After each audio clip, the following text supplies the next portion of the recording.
4 দিন ধরে পানিবন্দী সাতক্ষীরার 10 গ্রামের মানুষ। দেখা দিয়েছে খাবার ও সুপেয় পানির সংকট, ত্রাণ সহায়তা না পাওয়ার অভিযোগ। 2 দিনে বাঁধ মেরামত শেষ করার আশ্বাস। টানা ছুটিতে আনন্দ উদযাপন। ঈদ উৎসবে ঐতিহাসিক স্থানগুলোতেও দর্শনার্থীদের ভিড়। ইতিহাসের নিদর্শন দেখতে বাবা মায়ের সঙ্গে আসছে শিশুরাও।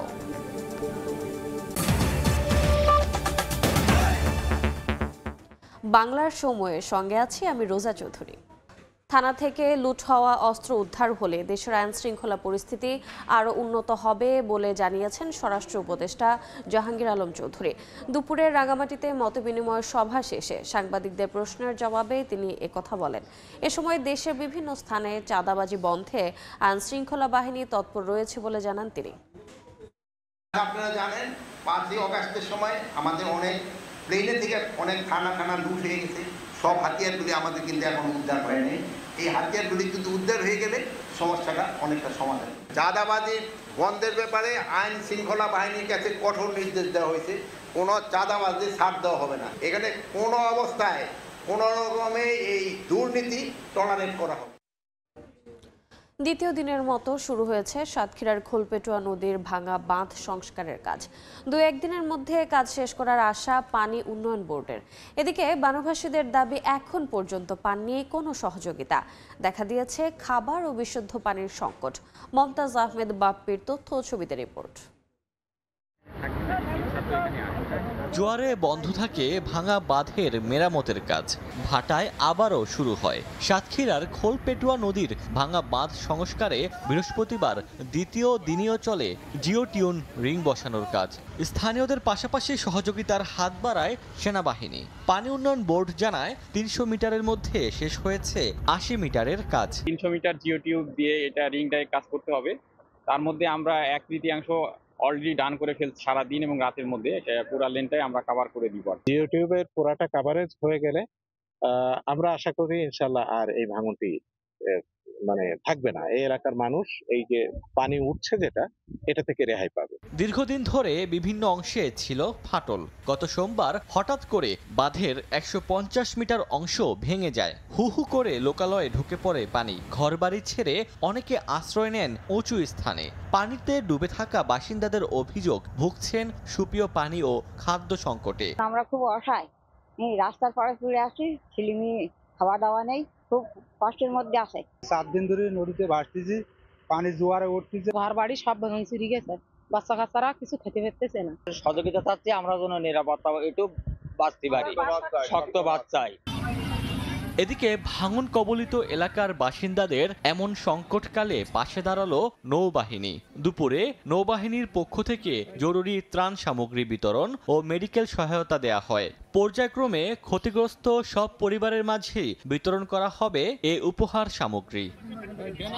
সময় সংবাদ, সাতক্ষীরা। ঈদের চতুর্থ দিনেও পর্যটন কেন্দ্রগুলোতে দর্শনার্থীদের উপচে পড়া ভিড়। বন্ধু ও স্বজনদের সঙ্গে ঈদের আনন্দ ভাগাভাগি করতে বিনোদন কেন্দ্রগুলোতে ছুটছেন ভ্রমণ পিপাসুরা। কাঙ্ক্ষিত পর্যটক পেয়ে খুশি ব্যবসায়ী ও হোটেল মালিকরা। রোদের তাপ পাশ কাটিয়ে মনের উন্মাদনায় মত্ত পর্যটকরা। বাদ্যের তালে তালে আনন্দ উল্লাস। ঈদের চতুর্থ দিনেও সাভারের আশুলিয়ার ফ্যান্টাসি কিংডম ও নরসিংদীর ড্রিম হলিডে পার্কে সকাল থেকে বিনোদন প্রেমীদের উপচে পড়া ভিড়। ছুটির সময় সব ভাই বোনদের নিয়ে আসছি, মেয়েকে নিয়ে আসছি, একসাথে অনেকে এসেছে এবং ভালো লাগছে। ইতিহাসের নিদর্শন দেখতে বাবা মায়ের সঙ্গে বগুড়ার মহাস্থানগড়ে এসেছে শিশুরা। এছাড়া ঝিনাইদহের জোহান ড্রিম ভ্যালি পার্ক, তামান্না পিকনিক স্পট, খুলনার জাতিসংঘ শিশু পার্ক, রংপুরের কেন্দ্রীয় চিড়িয়াখানায় ভ্রমণ পিপাসুদের ভিড়। বাঘ দেখলাম, হরিণ দেখলাম, গাধা দেখলাম। বাচ্চাদেরকে তো খুব একটা সময় দেওয়া যায় না, ঈদ উপলক্ষে একটু সময় দিচ্ছি। পাহাড় আর ঝর্ণার মিতালি দেখতে পার্বত্য জেলার রাঙামাটি ও বান্দরবানে ছুটে এসেছেন অনেকে। আনন্দ ভ্রমণে আসা পর্যটকদের নিরাপত্তা নিশ্চিতে সতর্ক অবস্থানে রয়েছে আইনশৃঙ্খলা রক্ষা বাহিনী। সর্দার মোহাম্মদ আরিফ, সময় সংবাদ। ঈদের ছুটিতে সমুদ্র সৈকতে ভিড় করছেন দর্শনার্থীরা। এই মুহূর্তে কক্সবাজার সৈকতে আছেন রিপোর্টার সুজাউদ্দিন রুবেল। সরাসরি যাচ্ছি তার কাছে। কক্সবাজারে চলছে উৎসব। একদিকে ঈদের ছুটি, এই ছুটিকে কেন্দ্র করে কক্সবাজার সৈকতে এখন লাখো পর্যটক। এই লাখো পর্যটককে আনন্দ দিতে কক্সবাজারে শুরু হয়েছে বিচ ফেস্টিভ্যাল, যেটি গতকাল থেকে শুরু হয়েছে, আগামী 5 এপ্রিল পর্যন্ত চলবে। আমরা লক্ষ্য করছি কক্সবাজার সমুদ্র সৈকতে এখন বিপুল সংখ্যক পর্যটক। আমরা রয়েছি কলাতলি পয়েন্টে। সেই কলাতলি পয়েন্টে লোকারণ্য, বিশেষ করে যে সমুদ্রের যে তীর ঘেঁষে মানুষের যে আনন্দ, সেই আনন্দ সকাল থেকে যে শুরু হয়েছে সেটি এখনো থামছে না। এখন পর্যন্ত মানুষ সাগর তীর ঘেঁষে যেমন সমুদ্র গোসল করছে, ঠিক তেমনি মানুষজন যে বালিয়াড়ি রয়েছে সেই বালিয়াড়িতে ঘুরছে, পাশাপাশি ঘুড়ি উড়াচ্ছে। আমরা সেই জিনিসটি লক্ষ্য করছি। তার পাশে বালিয়াড়ির সমুদ্র তীর ঘেঁষে বালিয়াড়ির পাশে চলছে ফেস্টিভ্যাল, বিচ ফেস্টিভ্যাল।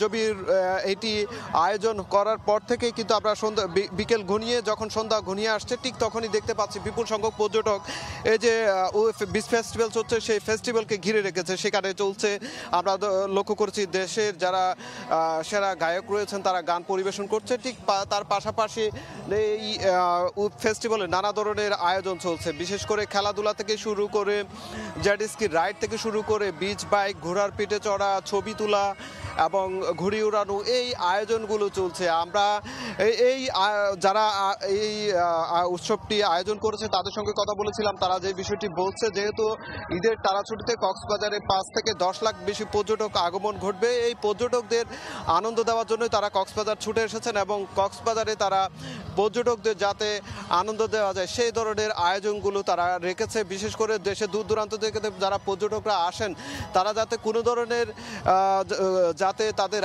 আনন্দের কমতি না হয়, সেই জন্য এই যে কনসার্ট থেকে শুরু করে নানা ধরনের যে আয়োজনগুলো, সেই আয়োজনগুলো করা হয়েছে। তবে আমরা এই যে বিপুল সংখ্যক পর্যটকের আগমনকে কেন্দ্র করে দেখছি কক্সবাজার এখন পর্যন্ত পরিস্থিতি স্বাভাবিক রয়েছে, আইনশৃঙ্খলা কোনো অবনতি ঘটেনি এবং সারা পর্যটন স্পট থেকে নানা ধরনের যে হোটেলগুলো রয়েছে সব জায়গায় নিরাপত্তা জোরদার করা হয়েছে। তো এই ছিল আমার কাছে সৈকত থেকে সবশেষ। সরাসরি যুক্ত ছিলাম কক্সবাজারে। চট্টগ্রামে সড়ক দুর্ঘটনায় 10 জন নিহতদের মধ্যে ঝিনাইদহের 2 জনের শেষকৃত্য সম্পন্ন হয়েছে। সকালে নিহত দিলীপ বিশ্বাস ও তার স্ত্রী সাধনা রানীর মরদেহ শৈলকুপার বোয়ালিয়া গ্রামে পৌঁছে। এ সময় হৃদয় বিদারক পরিস্থিতির সৃষ্টি হয়। বেলা 12টার দিকে বোয়ালিয়া গ্রামের শ্মশানঘাটে তাদের শেষকৃত্য কাজ শুরু হয়। এর আগে মরদেহ পৌঁছানোর পর বিএনপির ভারপ্রাপ্ত চেয়ারম্যান তারেক রহমানের নির্দেশে বিএনপির খুলনা বিভাগের একটি প্রতিনিধি দল ওই বাড়িতে যান। এ সময় নিহতের পরিবারকে আর্থিক সহযোগিতা করা হয় দলের পক্ষ থেকে। বাংলা নববর্ষকে ঘিরে গ্রামীণ মেলা সামনে রেখে মুন্সিগঞ্জের কুমারপাড়াগুলো এখন ব্যস্ত সময় পার করছেন। টঙ্গীবাড়ি উপজেলার আব্দুল্লাহপুরের কুমারপাড়ায় খেলনা সহ মাটির পরিবেশ বান্ধব নানা তৈজসপত্র তৈরির কাজ চলে দিনব্যাপী। জেলার সদর, টঙ্গীবাড়ি, লৌহজং, শ্রীনগর, সিরাজদি খান ও গজারিয়া উপজেলায় কুমার সম্প্রদায়ের বসবাস। তাদের মধ্যে প্রায় 500 কুমার পরিবার এখনও এই পেশা ধরে রেখে লড়াই করে যাচ্ছেন। তাদের আয়ের অন্যতম প্রধান উৎসব বৈশাখী মেলা। বাংলার সময়ের শীর্ষ সংবাদগুলো জানিয়ে দিচ্ছে আরেকবার।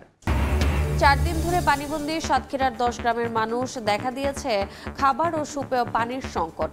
ত্রাণ সহায়তা না পাওয়ার অভিযোগ, 2 দিনে বাঁধ মেরামত শেষ করার আশ্বাস।